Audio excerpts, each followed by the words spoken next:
오늘은 고린도후서 7장 9절로 16절 말씀 가지고 후회 없는 구원에 이르는 회개라는 주제로 말씀 나누겠습니다.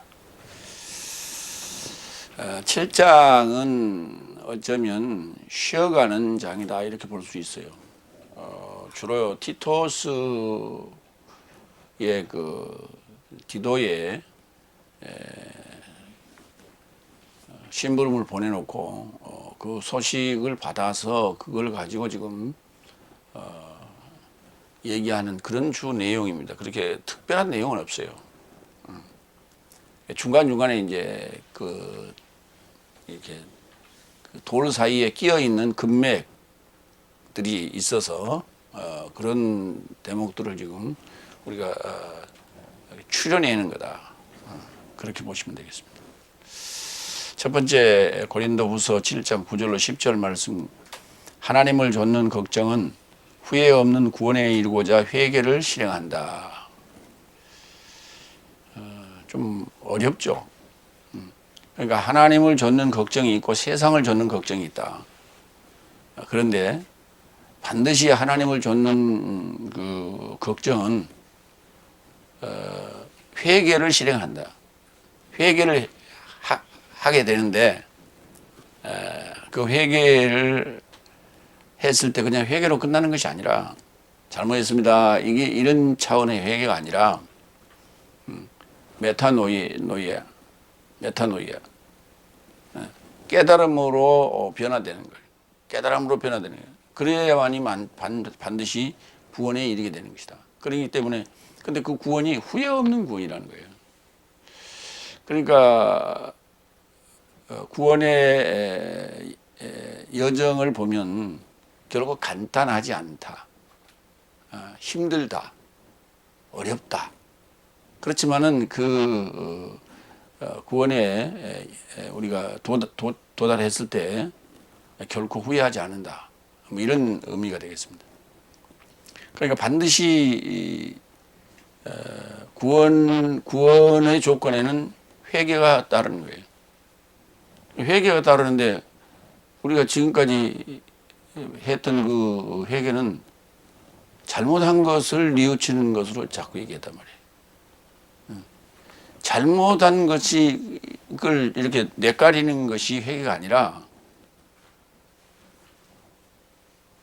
내가 잘못 알았던 것을 바로 알았을 때 잘못 알아서 구원에 대해서 잘못 알았던 것을 바로 알았을 때 그때 깨달음이 오죠. 그러면 삶 자체가 변화가 일어나는 거예요. 삶 자체가 변화가 일어나는 거예요. 그 변화가 일어날 수밖에 없죠. 왜냐하면 내가 지금 서울에서 부산으로 내려가야 되는데 가다 보니까 한참 가다 보니까 광주로 가고 있는 거야. 그래서 그렇게 가면 안 됩니다라고 이제 일러줬어. 그랬더니 하하 그렇구나. 그러면 차를 돌려야죠. 차를 어디서 돌릴까? 내비게이션 찾고 해가지고 다시 길을 찾아 나서야 되겠죠. 변화가 일어나는 거예요. 그렇게. 내가 길을 잘못 들어서 잘못 가고 있구나라고 하는 것을 깨달았으면서도 그냥 계속 밟아. 그럼 어디로 가? 엉뚱한 데로 갈 수밖에 없죠. 그런 거예요. 그러니까 뭔가 변화가 일어나는 거예요. 변화가 일어나는 거예요. 삶 자체에 변화가 일어났다는 얘기는 사람이 달라지기 시작하는 것이죠. 구원은 결국은 다른 거 아니에요. 일반적으로 세상에서 얘기하는 그러한 구원론, 세상에서 얘기하는 그런 차원으로는 구원을 얻을 수 없다는 얘기예요. 다시 말해서 지금 현재 다섯째 날 교회에서 얘기하고 있는 그러한 교리적인 주장으로는 구원 없어요. 그러니까 지금 현재 설교하고 있는 그러한 교리를 좀 압축해서 요약해서 얘기하자면 과거의 로만 캐톨릭이 베드로 성당을 지면서 돈이 부족하니까 뭐라고 했어요? 여기 헌금을 모아라, 기부금을 모아라. 그래서 여기 이 깡통 안에 여러분의 기복음이 땡그랑하고 떨어지는 순간 여러분의 영혼은 하늘나라에 올라가는 그러한 티켓을 얻는 것과 똑같다. 천국 티켓을 파는 그런 식의 일을 했던 적이 있단 말이죠. 그걸 늘 우리가 이제 회상하면서 비하하면서 그런 식으로 해서는 안 된다. 이렇게 얘기를 하고 있죠. 그런데 그럼에도 불구하고 어느 날 예수를 믿기만 하면 구원이다. 이렇게 얘기하고 있잖아요. 예수를 믿기만 하면 어떻게 믿는데? 왜 믿는데? 그러니까 답이 없어. 제대로 된 게 없어요. 예수 믿지 않은 성도가 누가 있어요? 다 믿지. 그러면 교회 나오면 전부 다 구원 얻는다는 얘기가 똑같아. 그럼 과거에 이 깡통 안에 땡그랑하고 여러분의 돈이 거기 투하되는 순간 여러분의 영혼은 하늘나라로 갈 수 있는 티켓을 얻은 것이다 하는 거하고 뭐 다를 게 뭐 있어. 똑같지. 그렇게 간단한 게 아니라는 거예요. 그러니까 성경을 보면 좀 주의 깊게 성경을 자세히 원어로 봤더니 어느 부분을 보니까 어렵구나. 그러니까 어느 부분을 봤는데 어렵구나. 근데 전체를 보면 얼마나 더 어려울까? 라고 생각하니까 그냥 다 덮자. 기존에 하던 대로 계속 가는 거예요. 그래서 그거는 결국은 게으름과 그 열정이 없는 그런 시도죠. 그렇게 해서는 안 되는 거예요. 깨달음이라는 게 깨달음이라는 게 뭐냐면 예수를 안 믿었는데 예수 믿으면 천국 간다. 그걸 알려줬다고 해서 그게 깨달음 얻은 거예요? 그게 깨달음이에요? 믿는다라고 하는 것은 타 종교도 똑같이 얘기를 해요. 불교는 부처를 믿어라. 이슬람 마호메트를 믿어라. 그럼 믿으라고 그래요. 그러면은 사람을 중심으로 우리가 그 신앙생활, 믿음 생활을 한다면 이렇게 굳이 장황한 역사적인 이런 배경도 있고 철학적인 내용도 있는 이런 엄청난 내용에 성경이 뭐가 필요해? 필요 없는 거예요. 예수만 믿으면 되지 뭐. 그렇잖아요. 이건 뭐하러 필요해? 이렇게. 지금 한번 우리가 생각해 보면 기독교에 관련된 책만도 서점에 가면 꽤 큰 서점인데도 거기에 다 없어요. 왜? 거의 옛날 안 보는 거는 안 팔리는 거는 어디론가 가고 거의 이제 팔리는 것들 중심으로 그다음에 신간을 중심으로 그렇게 진열되어 있죠.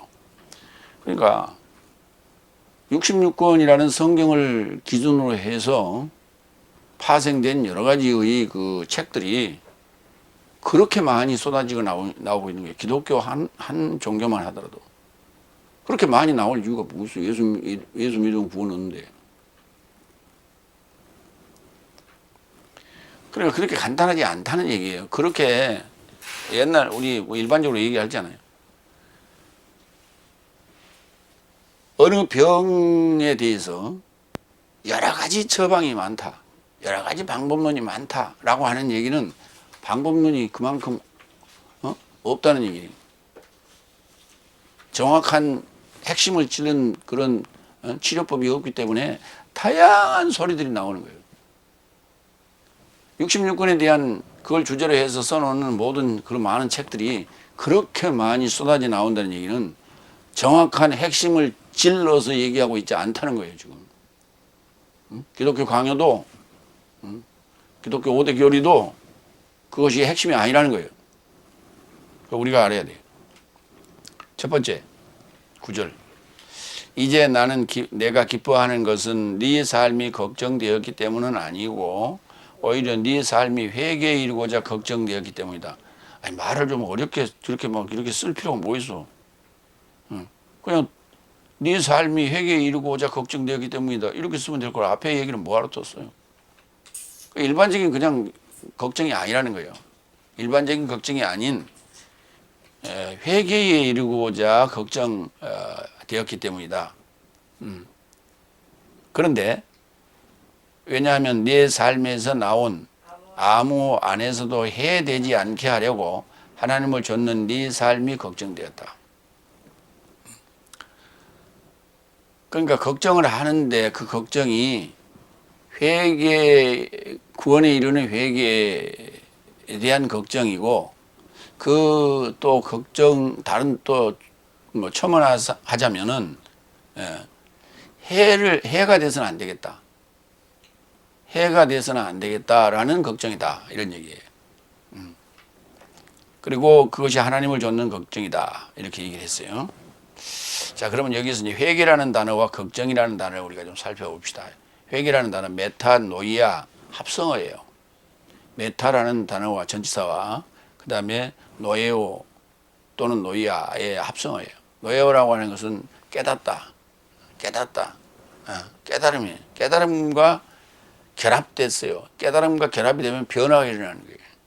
그래서 메타는 합성어로 쓸 때는 변화가 일어나는 것으로, 이렇게 다시 말해서 물리적인 결합이 아닌 화학적 결합이다, 이렇게 보시면 돼요. 깨달음이라는 것은 화학적 결합이 일어나는 거예요. 화학적 결합. 그러니까 우리 몸 안에서도 화학적 결합이 일어나요. 물리적인 것 안에서 화학적 결합이 일어나요. 이 안에서 기분이 나쁘면 아주 나쁜 그 호르몬이 나오고, 기분이 좋으면 아주 좋은 호르몬이 나오고, 그것이 호르몬이 나와서 우리 몸을 그렇게 이렇게 생동감 있게 또는 즐겁게 만든단 말이에요. 이거 화학적 결합인 거예요. 그게. 이렇게. 그러니까 깨달았다, 깨달음이 왔다. 그러면 단순히 어떤 환희로 끝나는 것이 아니라 그로 말미암아 어떤 변화가 일어난다. 그게 화학적 결합인 거예요. 자, 요바에서 있었던 얘기죠. 사도행전 11장 18절. 그러자 저 삶이 이 삶을 듣고 침묵하고 하나님을 영화롭게 하여 말한다. 그렇다면 하나님께서 적어도 열국 삶에게도 생명에 이르고자 회개를 주셨다. 열국, 이방 삶에게도 생명에 이르고자 회개를 주셨다. 회개를 주셨다는 얘기는 무슨 말이에요? 깨달음을 줘서 변화할 수 있게 했다는 거예요. 회개는 아니, 회개가 반성이면, 반성이면 뭐 우리가 언제부터 해요? 어렸을 때 갓난아기 때부터 하잖아요. 갓난아기 때부터 반성을 해. 뜯기, 잘못, 이것부터 한단 말이에요. 그러면 그때부터 우리는 잘못했습니다, 이거 배운다. 강아지도 해, 잘못했다고 이렇게 살살 비우고, 고양이도 하고. 그게 어떻게 깨달음이에요? 그건 그냥 반응이지, 반응. 회개에 대해서 잘 알아야 돼. 다음에 이제 걱정하다는 단어가 리페오. 다 같이 리페오. 마태복음 17장 23절. 그리고 저 삶이 그를 살해할 것이며 그리고 셋째 날로 일으킴을 받을 것이다. 그리고 저 삶이 매우 걱정되었다. 그렇죠. 걱정되죠.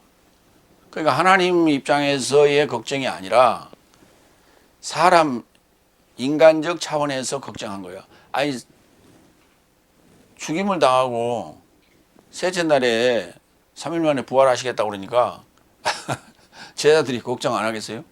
아니, 그런 일이 지금까지 있었냐? 그런 일이 있었냐? 그리고 그런 일이 있을 수 있느냐? 라고, 그리고 자기 선생님께서 그러니 그 제자들 입장에서는 그걸 안 하겠어요? 응? 걱정하죠? 그런데 그 걱정이 반드시 기쁨으로 바뀌어져야 된다. 요한복음 16장 20절.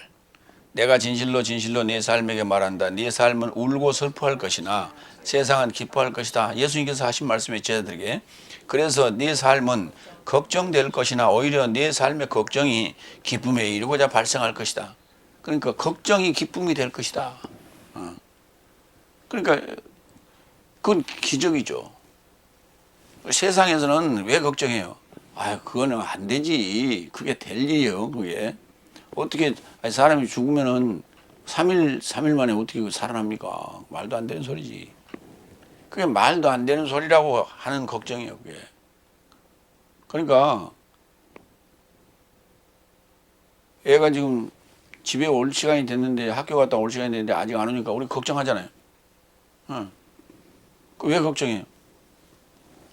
아니 6시 때문에 와야 되는데 안 오니까 걱정하는 거예요. 시간이 넘어가니까 연락도 없고. 그래서 걱정하는 거예요. 그러니까 뭔가가 정상적으로 돌아가지 않을 때 비정상적인 상황이 왔을 때 걱정하게 되는 거예요. 그런데 그 걱정은 하나님을 따르는 걱정은 반드시 그게 좋은 쪽으로 기쁨으로 바뀌어져야 된다. 세상에서 걱정은 그게 잘못될 수도 있죠. 그대로 잘못될 수도 있잖아요.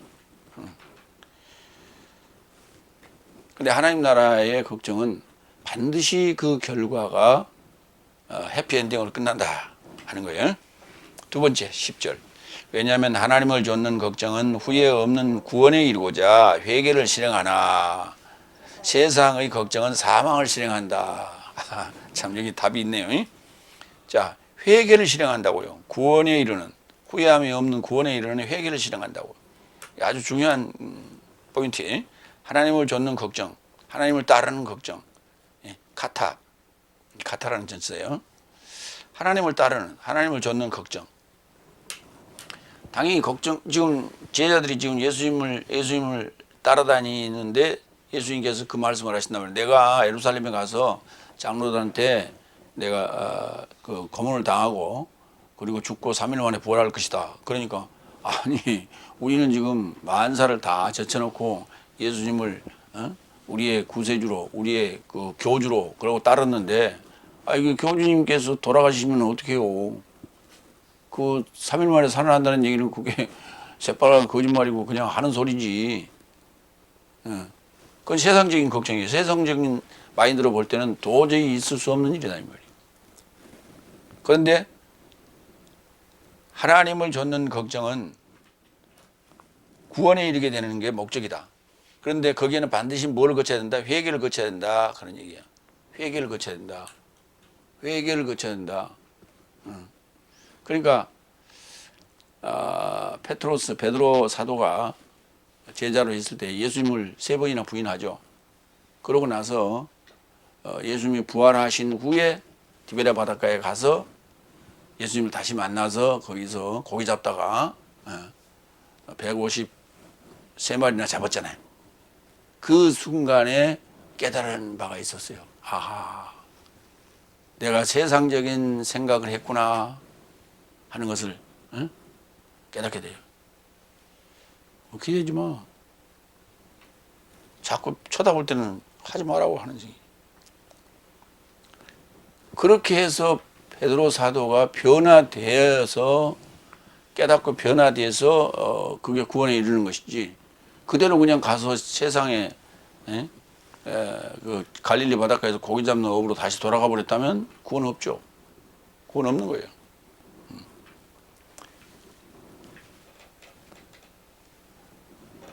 회개에 대해서 다시 하나 또 나왔네요. 마태복음 3장 11절로 12절.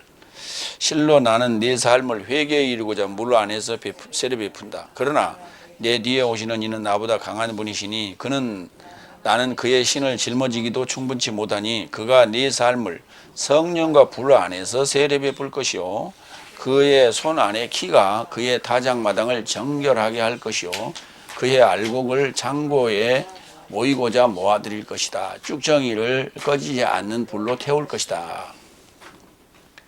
그러니까 물세례, 회개에 이르는 물세례가 있고 그 다음에 성령과 불세례가 있고 그 성령과 불세례와 동시에 알곡을 모으고 쭉정이는 태우는 일이 벌어진다.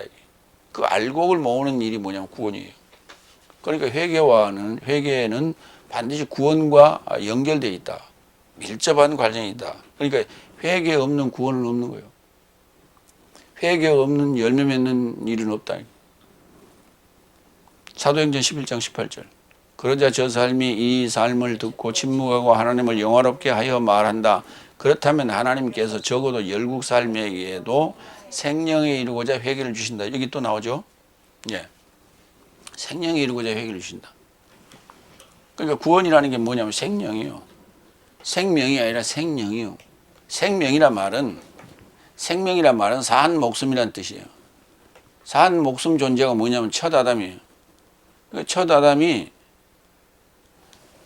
둘째 아담을 만나가지고 마지막 아담이 되는 것이 이게 구원이요. 그게 생명이에요. 그런데 다시 생명으로 가면 어떻게? 산 목숨이 되면. 한문이 생명이라는 표현밖에 모르니까 생명이라는 개념을 못 잡았던 것이죠. 그러니까 열국 삶에게도 이방인들에게도 그 마지막 아담에 이루고자 회개를 주신다고. 사도행전 4장 11절로 12절. 이분은 내 삶의 건축자 삶에 의해 멸시받은 돌이 모퉁이의 머리에 이루고자 된 분이시다. 이분이 바로 예수님이죠. 또한 아무것도 아닌 다른 것 안에는 구원이 없다. 아무것도 아닌 다른 것 안에는 구원이 없다. 왜냐하면 하늘 아래 사람 삶에게 주어진 색다른 이름은 없으니 그 이름 안에서 내 삶을 구원받음이 마땅하다. 그러니까 예수 그리스도 외에 어떤 색다른 어떤 이름을 준 적은 없다. 그래서 내 삶은 그 이름 안에서 예수 그리스도 안에서 구원받는 것이 마땅하다. 이렇게 아주 중요한 얘기예요. 우리가 이제 종교적 차원에서 볼 때는 뭐 4대 종교 다른 여러 가지 종교들이 많죠. 예. 우리나라에만 있는 것도 지금 우리나라에서 지금 있는 것도 지금 얼마나 많아요. 뭐 천리교도 있고 천도교도 있고 뭐 통일교도 있고 기독교도 있고 천주교도 있고 불교도 있고 이슬람도 들어와 있고 별거 다 있죠. 일본에서 만들어진 것도 그건 다 종교들이라고요. 종교는 뭐예요? 인간의 이 허약한 마음을 위로하고 달래고 그래서 그렇게 기대고 살 수 있도록 이 땅에서 기댈 곳이 없는 그러한 인간들에게 기대고 살 수 있도록 이 기둥을 하나 만들어 놓은 거예요. 의지할 수 있는 기둥을 하나 만들어 놓은 거예요. 그게 종교예요. 기독교는 그런 종교적 차원의 한 부분으로 이해하지 말라는 거예요. 그렇게 이해하지 말라. 그러니까 사도행전에 바울로스가 이 복음을 지금 전할 때, 사도들이 복음을 전할 때, 그 전에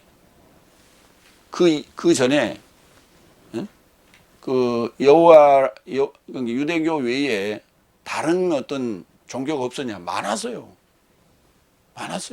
그 가나안 땅에 수없이 많은 그 토속 신앙이 있었다고.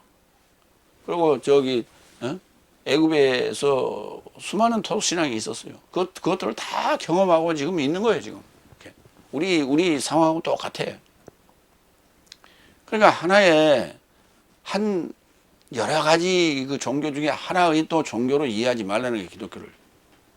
지금 다섯째 날 기독교의 교리적 차원으로 보면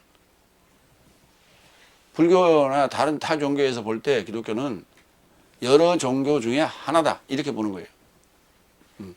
그런데 그 예수님의 사상이 굉장히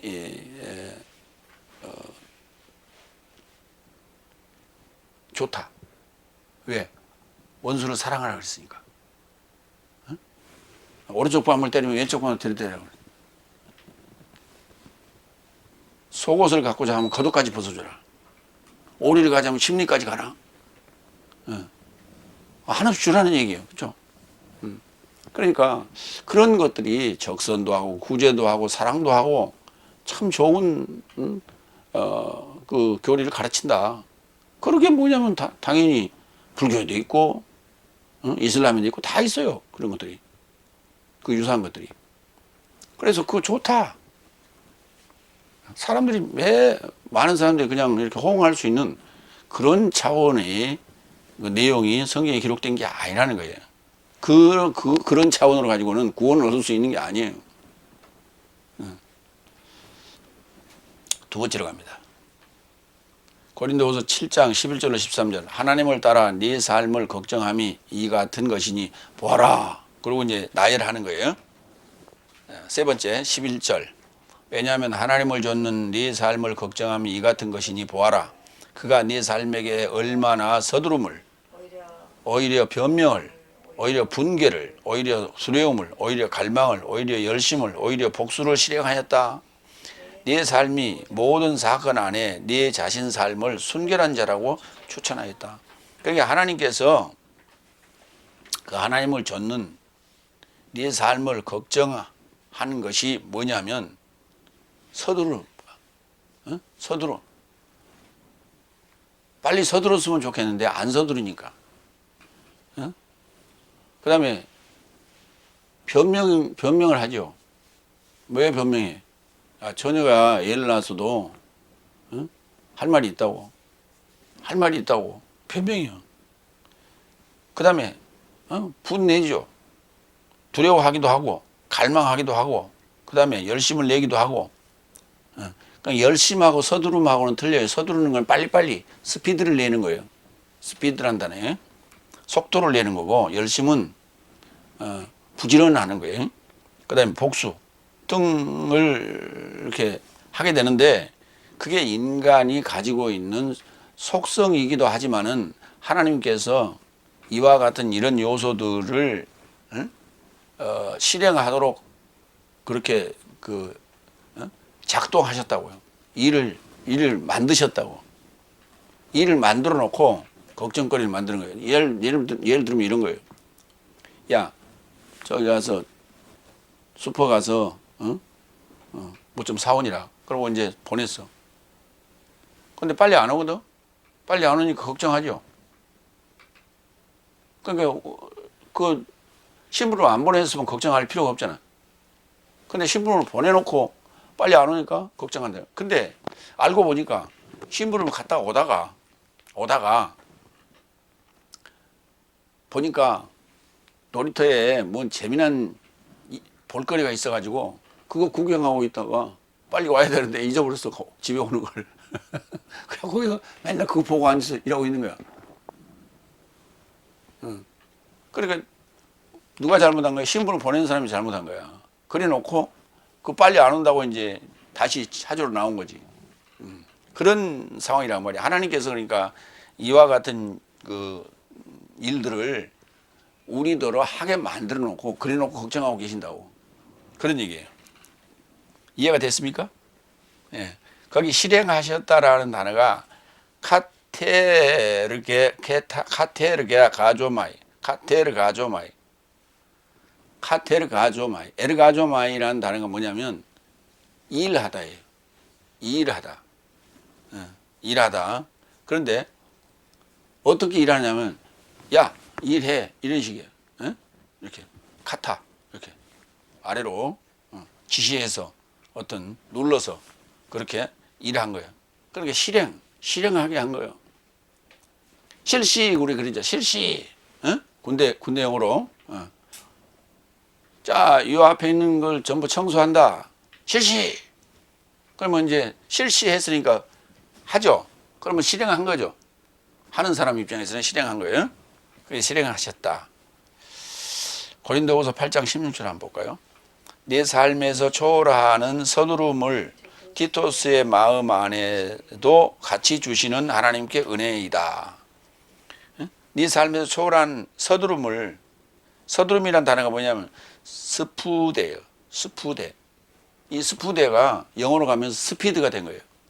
응? 스피드가 뭐예요? 속도 아니에요. 속도. 스피드를 내. 스피드가 스피드를 속도예요.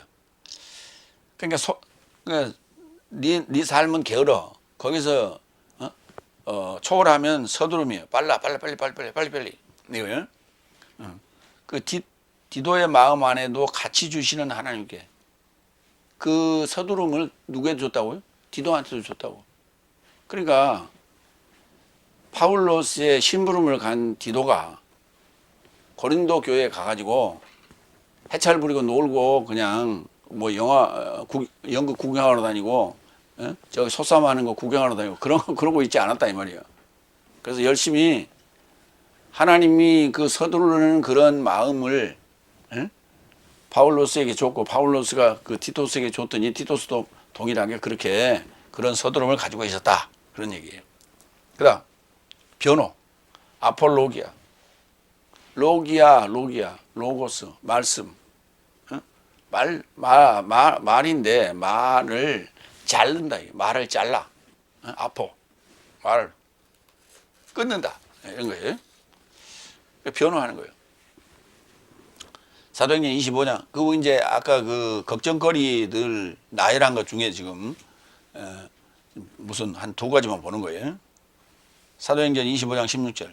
나는 저 삶을 향하여 고소당한 자가 고소자 삶 얼굴을 조차 변호의 기회를 갖기 전이나 혐의에 관하여 받기 전에 어떤 사람을 멸망에 이르고자 선물하는 관습이 로마인에게는 없다고 답변하였다. 그렇죠. 이 말은 무슨 말이냐 하면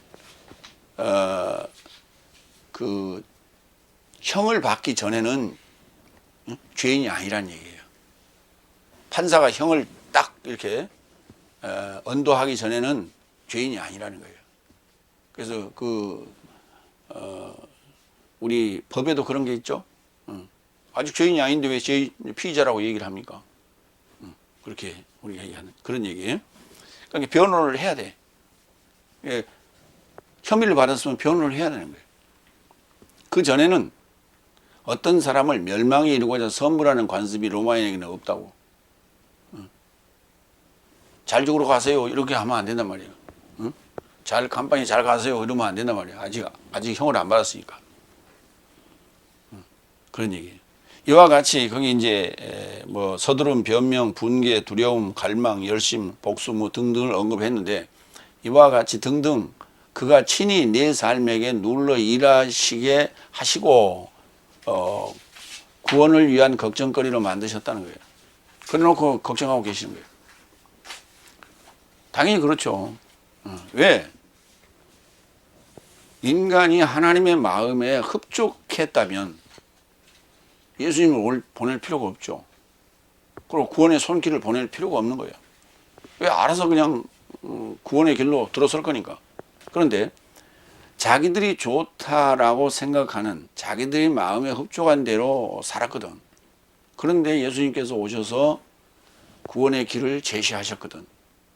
그러니까 삶이 바뀌기 시작하는 거예요. 삶이 바뀌기 시작하는데 그게 아직 숙달이 안 됐기 때문에 아무래도 서툴고 아무래도 걱정되죠. 그런 얘기들이에요. 네 번째 12절. 그러니까 지금 디도를 심부름을 보내놨는데 고린도 교회에다 그게 지금 걱정이 되는 거예요. 지금 바울 입장에서는 디도도 걱정스럽고 고린도 교인도 걱정스럽고 같이 또 싸움이나 안 할까 충돌을 안 할까 이런 여러 가지 걱정 좀 하고 있는 거예요. 12절. 그러므로 나도 네 삶에게 기록한 것이거든. 그러니까 편지를 보냈군요.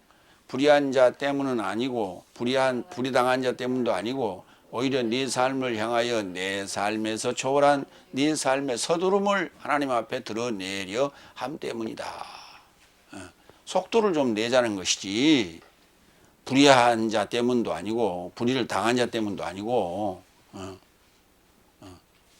좀 서둘렀으면 좋겠다. 그래서 내가 이 편지를 보낸 것이다. 그런 얘기. 기록이라는 단어가 이제 그 편지로도 쓰였어요. 그 서두름, 속도 다시 한번 더 봐요. 스피드. 스푸데, 이 헬라어로는 스푸데예요. 그거 이제 영어로 가면서 스피드가 됐는데 로마서 12장 8절로 11절. 혹 위로 안에서 가까이 초청하는 자든지 성실함 안에서 나눠주던 자이든지 속도 안에서 앞서가는 자이든지. 그렇죠. 속도를 내면 앞서가죠. 속도 안에서. 어? 속도를 내면 우리가 왜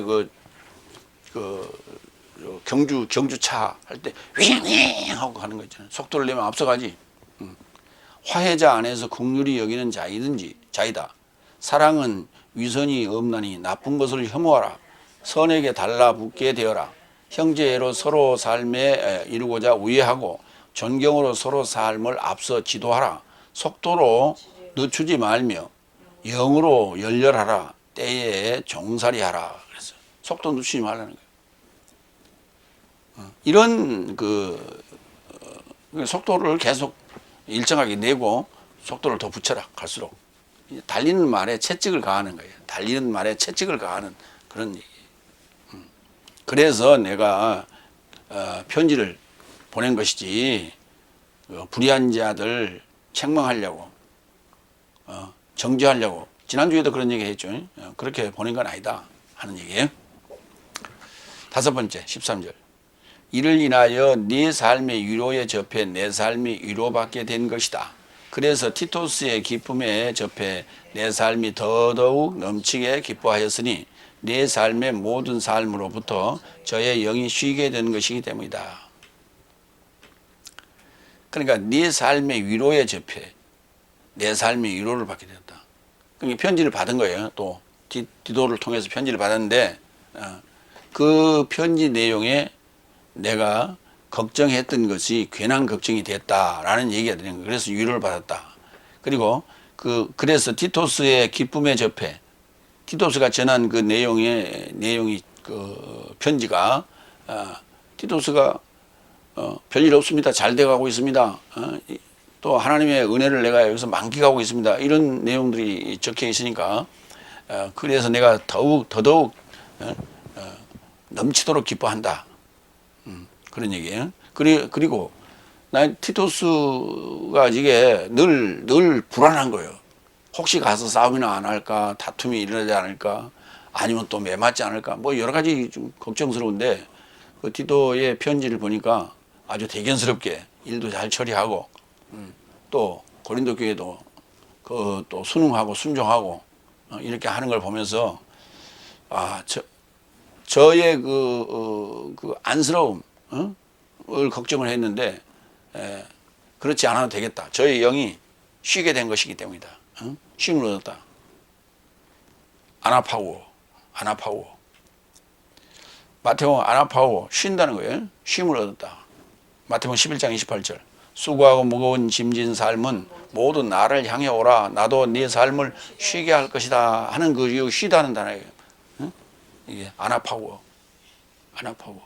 그러니까 하나님의 어떤 위로, 하나님의 어떤 간섭하심을 지금 그 편지 속에 봤어요. 그래서 제가 하나님을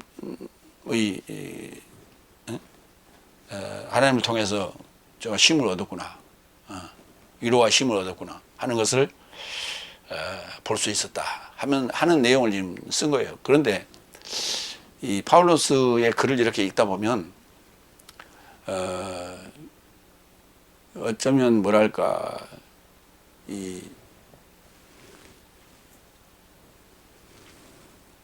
살갑거나 달가운 이런 소리를 잘 못해. 나하고 좀 비슷한 데가 있어요. 좀 위로도 좀 아주 그냥 앙팡지게 풍성하게 이렇게 하고 좀 포괄적으로 이렇게 하고 없는 말도 좀 지어서 좀 하고 이렇게 그래야 되는데 그런 게 좀 덜해. 사람이 좀 뭐랄까 조금 그런 부분에 대해서 조금 인색한 부분이 좀 있어. 그런 걸 느껴요. 그래서 이제 번역할 때 좀 어려움을 제가 느낍니다. 세 번째로 갑니다. 고린도후서 7장 14절로 16절. 내 삶은 진리 안에 있는 모든 삶을 네 삶에게 전하였다. 이런 소리 꼭 자꾸 한다고. 진리. 그러니까 듣는 사람 입장에서는 아이고 또 어려운 얘기 또 한다. 이렇게. 여섯 번째 14절. 나는 네 삶에서 초월하여 저에게 무엇을 자랑한 것이든, 저는 여기서 저는 지금 디도를 얘기하는 거예요. 디도스. 저에게 무엇을 자랑한 것이든 부끄럼 당치 않았고 오히려 내 삶은 진리 안에 있는 모든 삶을 네 삶에게 전하였던 것 같이 이같이 내 삶의 자랑도 티토스에 접해 진리가 되었기 때문이다. 그러니까 내가 자랑을 해도 진리, 칭찬을 해도 진리. 그래서 늘 그러니까 조금 전에 얘기한 내가 그 세상적인 어떤 그런 위로나 칭찬에 인색했다고 그랬잖아요. 그러니까 그게 때로는 흠이 될 수 있어요. 흠이 될 수 있어. 흠을 잡을 수도 있어. 그런데 진리만을 늘 얘기했기 때문에 부끄러움 당치 않았다. 어떤 상황에서도. 그런 얘기예요. 내 삶은 진리 안에 있는 모든 삶을 네 삶에게 전했던 것 같이 내 삶의 자랑도 티토스에 접해서 진리가 되었다. 그러니까 내가 자랑하는 게 뭐냐면 티토스를 자랑하는데 티토스의 자랑이 바로 내가 전한 게 티토스에 또 진리가 되었기 때문에 그것이 또 너에게도 전해지고 너에게도 또한 진리 자랑거리가 됐다. 이런 얘기예요. 진리. 알레테이아. 요한복음 1장 14절. 그리고 말씀이 육체로 발생하였고 내 삶 안에 장막을 쳤다. 그리고 내 삶은 그의 영광을 주목하였으니 아버지 곁에 은혜와 진리가 충만한 독생자 같은 영광이었다. 요한복음 1장 14절은 굉장히 어려운 그 구절이에요. 말씀이 육체가 되었다. 말씀이 어떻게 육체가 돼요? 요한복음 1장 1절에 말씀이 하나님을 향하여 미완료로 있었어요.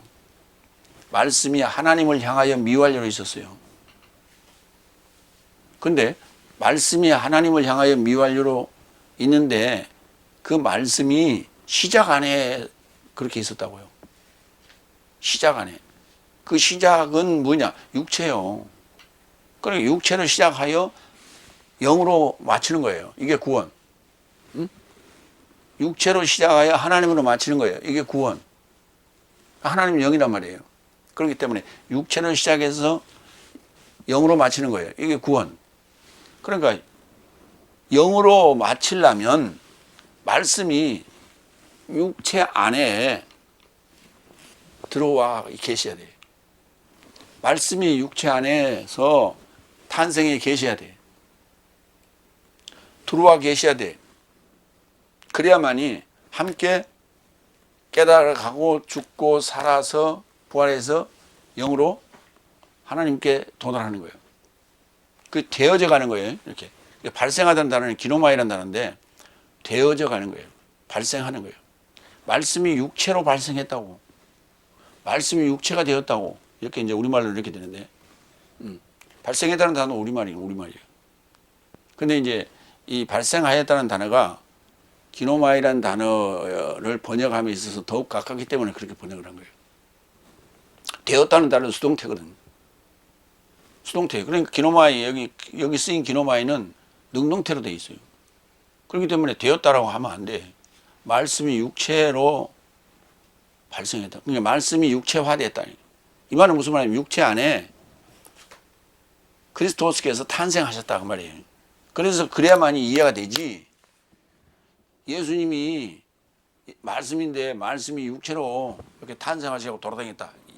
지금 그 장면, 복음서에서 예수님께서 공생의 생활을 하신, 공생의 사역을 하신 그 장면을 내 안에다 집어넣어야 돼. 내 안에서 지금 하고 있는 거예요. 나라는 예루살렘, 이스라엘 안에서 지금 일하시고 계시는 거예요, 그게. 근데 그걸 우리는 역사적인 것으로 밖으로 빼버리니까 이게 이런 부분이 이해가 안 되는 거예요. 요한복음 1장 1절부터 이해를 해야만이 말씀이 육체로 발생하였단 말이 이해가 되는 거예요. 근데 말씀이 육체 안에 오셔서 발생한, 그리고 장막을 친 상황이 뭐냐? 그 상황에서 우리가 본 거예요. 아버지 곁에 은혜와 진리가 충만한 독생자 같은 영광이었다고요. 그분이 내 안에 탄생하신 예수님이 아버지 곁에 있던 은혜와 진리가 충만한 독생자 같은 영광이었어. 그 영광의 보호자가 내 안에, 하늘 안에 지금 틀어져 있는 거 아니에요. 그 상황이 파울로스의 지금 신앙 상황이에요. 신앙 상태예요. 그래서 이 상태에서 자랑하면 뭐가 나와? 진리만 나온단 말이에요. 그것이 지금 디도한테 전해졌고, 디도한테 전해진 것이 다시 지금 고린도 교회까지 전해졌다 이 말이에요. 그러니까 진리가 진리를 낳고 진리는 진리를 낳는 거예요. 그런 얘기예요. 요한복음 8장 31절로 32절. 그런즉 예수께서 그에게 믿는 유대인 삶에게 말씀하시더라. 만약 네 삶이 내 말 안에 거한다면, 네 삶이 내 말 안에 거한다면 나의 참 제자 삶이다. 다른 말로 얘기하면 내 말이 네 삶 안에 거한다면, 같은 말이에요. 네 삶이 내 말 안에 거한다면, 다시 말해서 내가 하는 말을 네가 듣고 내가 그대로 따르겠습니다라고 하는 얘기는 말씀 속에 들어오는 거죠. 이렇게 같은 개념이에요. 그러니까 내 안에 말씀이 있어서 그분이 탄생하셨기 때문에 내가 듣는 말에나 내가 순종하는 거예요. 그래서 그때 상황을 참 제자라고 한다고. 그러면은 진리를 알게 돼. 그리고 진리가 너희를 자유롭게 할 거예요. 자유롭게 할 거예요. 그래서 종으로 있다가 말씀이, 그러니까 종으로 있는 상태에서 그걸 해방시키려고, 죄와 사망의 법 아래에서 우리를, 생명이 성령의 법이 우리를 해방시키려고, 그리고 그래서 육체 안에 말씀이 들어오신 거예요. 그 말씀이 바로 진리예요. 요한일서 4장 6절. 내 삶은 하나님에게서 나온 것이니 하나님을 아는 자는 내 삶에게서 듣고 하나님에게서 나오지 않은 자는 내 삶에게서 듣지 않나니 이로써 내 삶은 진리의 영과 미혹의 영을 안다. 그렇죠. 요한일서는 누가 썼어요? 사도 요한이 썼죠. 그러니까 사도 요한이 지금 뭘 가지고 있어요? 진리의 영을 갖고 계시는 거예요. 진리의 영이 누구예요? 보혜사라고 그랬죠. 진리의 영을 갖고 계시는 거예요. 진리의 영을 갖고 계시는 거예요. 그러니까 이 진리의 영이 전하는 이 진리의 말씀을 받은 자는 또다시 진리의 하나님에게서 나온 자가 된단 말이에요. 그렇죠? 하나님에게서 나온 자, 하나님에게서 나온 자, 하나님에게서 나온 자, 하나님에게서 나온 것. 하나님에게 나온 자는 하나님을 알죠, 당연히. 무슨 말이냐면은 하나님에게서 내가 우리 엄마에게서 낳았지 하나님에게서 낳았어요? 하나님에게서 나온 자는 무슨 말이냐면 예수님은 누구에서 낳았어요? 영으로 탄생했죠. 그러니까 하나님에게서 나온 자죠. 하나님이 나신 분이라고. 하나님의 씨예요. 예수님은. 근데 어디서 낳았어요? 누구에게서 낳았어요? 마리아에게서 낳았어요. 여자에게서 낳았죠. 내가 여자란 말이에요. 하나님의 여자예요. 하나님은 남자고 우리 모든 인간은 여자. 남자든 여자든 다 여자. 아시겠어요? 그 안에 씨를 뿌리면 그 안에서 예수님이 탄생하신다니까. 그래서 하나님에게서 난 자 이렇게 되는 거예요. 자랑거리, 자랑에 대해서 좀 볼까요? 우리가 자랑하면 그저 우리 자식이 뭘 해서 성공을 했고 뭐 어디 대학교를 가가지고 취직을 했고 또 뭘 또 해서 돈을 벌었고 맨날 하는 소리가 집을 샀고 뭐 우산 면허증을 땄고 맨날 하는 소리가 그거예요. 세상 자랑은 다 그런 거예요. 자식 자랑. 그런데 고린도후서 1장 14절. 주 예수의 날 안에서 네 삶의 자랑이 내 삶인 것 같이 네 삶도 내 삶의 자랑이기 때문이다. 네 삶이 내 자랑이라고. 그러니까 파울로스의 자랑거리는 뭐예요? 성도들이라니까. 목회자의 자랑이 성도들이에요. 그런데 네 삶이 부분적이라도 내 삶을 인식하였던 바와 같다. 내 삶을, 파울로스의 삶을, 목회자의 삶을, 진리의 영을 가진, 보혜사의 영을 가진 자를 인식하는 거예요. 같이 그걸 듣고 깨닫고 공유하는 거예요. 그런 자를 우리가 자랑거리라고 하는 것이지, 성도 중에서 뭐 취직 잘하고 뭐 좀 돈 잘 벌었고 사업 잘해갖고 부자 된 거 그런 거 자랑하는 얘기 아니에요. 그러니까 목사님들 뭐 자랑하는 거 보면 전부 다 그런 건 자랑이죠. 이번에 우리 집사님이 사업을 해갖고 아주 떼돈을 벌었어. 그래갖고 내한테 자가용을 사줬잖아. 뭐 이런 자랑을 맨날 하고 있어. 카우케마 자랑거리. 데살로니가전서 2장 19절. 내 소망이나 기쁨이나 자랑의 면류관이 무엇이냐? 내 삶의 주 예수 그리스도의 임재 안에서 그의 면전에 네 삶이 아니더냐? 네 삶은 내 삶의 영광이요 기쁨이다. 그리스도의 임재 안에서, 파루시아, 주 예수 그리스도의 임재 안에서. 그러니까 여섯째 날, 그 다음에 다시 또 예수님이 또 보혜사로 진리의 영으로 또 임재하시는 그 면전에, 그 임재 안에서 그 면전에 있는 네 삶이라고. 그게 자랑거리고 기쁨이고 영광이지. 그게 자랑의 면류관이지. 뭐 세상에서 뭐 잘나고 성공하고 부자 된 게 그게 자랑거리가 아니라는 거예요. 오직 파울로스의 자랑거리는 자기 제자들과 그 다음에 성도들이에요. 뭐 어떤 성도들? 말 잘하는 성도들? 아니. 하나님의 뜻에 부합한 삶을 살고 있고 깨달음에 부합한 그러한 삶을, 그런 성도들을 자랑하는 거예요. 일곱 번째 15절. 그리고 저의 심정이, 저는 누구예요? 티토스. 저의 심정 삶이 네 삶에게 이루고자 네 삶 모두의 순종을 더 많이 생각나게 된다. 네 삶은 두려움과 떨림에 결합한 것처럼 저를 맞이했다. 그러니까 티토스의 편지를 받아보니까 나를 대하듯이 티토스를 이렇게 맞이했고, 그 티토스의 심정이 네 삶에게 이루고자 네 삶 모두가 순종했단 말이에요. 그게 지금 눈에 선하다 이 말이에요. 이게 눈에 선하다. 내 모두의 순종을 더 많이 생각나게 된다. 생각나게 되는 거예요. 생각나게 된다. 생각이 나는 거예요. 내가 그때 그 고린도 교인들을 만났을 때 저들이 받아들였던 그 상황이 떠오른다. 이런 얘기예요. 두려움과 떨림으로 저를 맞이했다. 그래 참 기쁘고 고맙다. 이런 얘기예요, 지금. 그 티토스의 심정이 스프랑크논. 가룟 유다가 나무에서 떨어져 가지고 뭐가 터져 나왔어요. 스프랑크논이 터져 나와서 죽었어요. 응? 속이 터져서 죽었다고, 속이.